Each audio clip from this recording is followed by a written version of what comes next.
by golly, we're all going to get hit. So, or are you saying that we're going to unleash the, is it Andy that does this? Or is Andy going to have to use his judgment to decide whether or not this person is really in violation of the law, but this person's only kind of in violation of the law, and we'll let him go? You know, I'm going to knock this back to Mr. Trost. This is something that, you know, your concerns are that some of these major violations are not being addressed because of our, because of the policy that's really about, it's about complaint-based policy. Well, I have a home 5 blocks from here that hasn't mowed their lawn for 3 years. And I think that's more than 1 week. Yeah, yeah. And I think that something should be done about it. Mr. Mayor, I think, being that we're public officials, for goodness sakes, we should be able to use common sense Yes. and not be basing it on 1 week. If our employees cannot make better judgments than that, then I would suggest we fire them. How do you define common sense? We'll discuss that outside this meeting. I think we should discuss it right now. Actually, I'm going to Wasting time. I'm going to do that.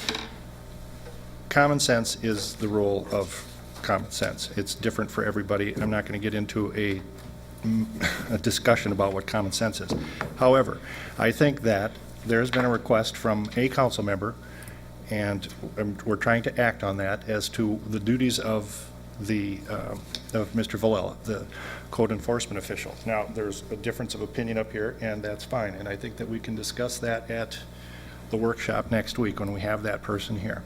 And I'm willing to entertain any and all opinions in that forum. So that's where we'll leave this. We'll invite Mr. Villela next week, and we will have a discussion. Let's see. So do we have anything left for, pardon me? I'm sorry, Mr. Yeah. So we're done with, is there any other questions about the code enforcement or building official? If not, then we will move on to the city administrator. Thank you, Mr. Mayor, council members. You have my report. I have nothing to add at this point, but I will take any questions. I have one for you, sir. I just think it's quite interesting what El Cono Market is doing without the police department. And, you know, spraying of the paint and all that kind of thing that happened over the weekend. I'm sure you heard about it. I'm just wondering, why would you do that? Disband the police department where you have something else in place? I think that's just crazy. There's lots of speculation, but I cannot answer that. Interesting article in the newspaper about it. Well, they did not have that much coverage when they did have a police force. What'd you say? They didn't have much coverage of their own. Did they have, 3-man did they have 3 people? force, which makes it less than Yeah. 24 hours a day. Yeah. Interesting. Yeah. Any other questions for Mr. Murphy? All right. Okay. We are at the public forum. Is there anybody in the audience that would like to address the council? If so, come on up and state your name and address, and we apologize for how long it took. Are you here to talk to us? She's here for school report. Well then. I do have a question. Sure, come on up. Could we get your name and address for the My record? name's Scott Klein. I live at 801 East State Street, Yes. and the new Quick Trip is being built right behind me. Is there a stoplight plan for that intersection? No. Which one? On state?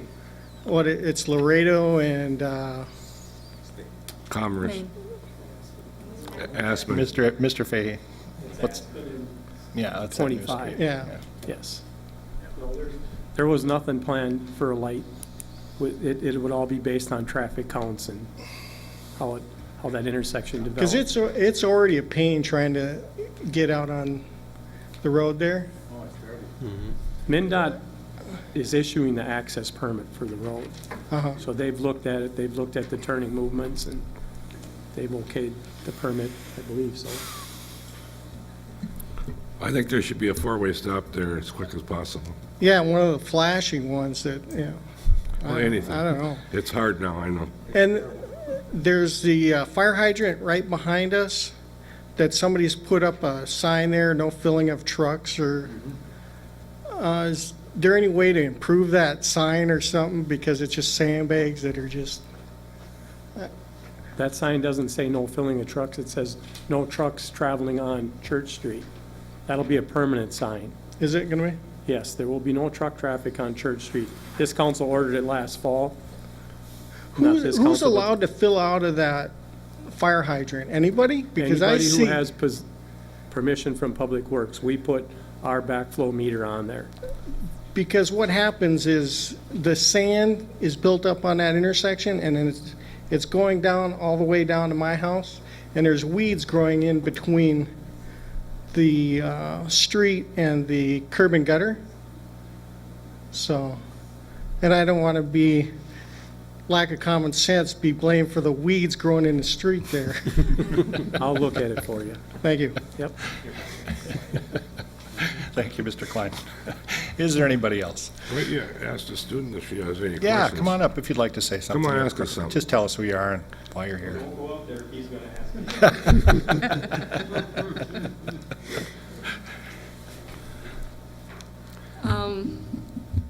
My name is Crystal Klein. I live at 801 East State Street.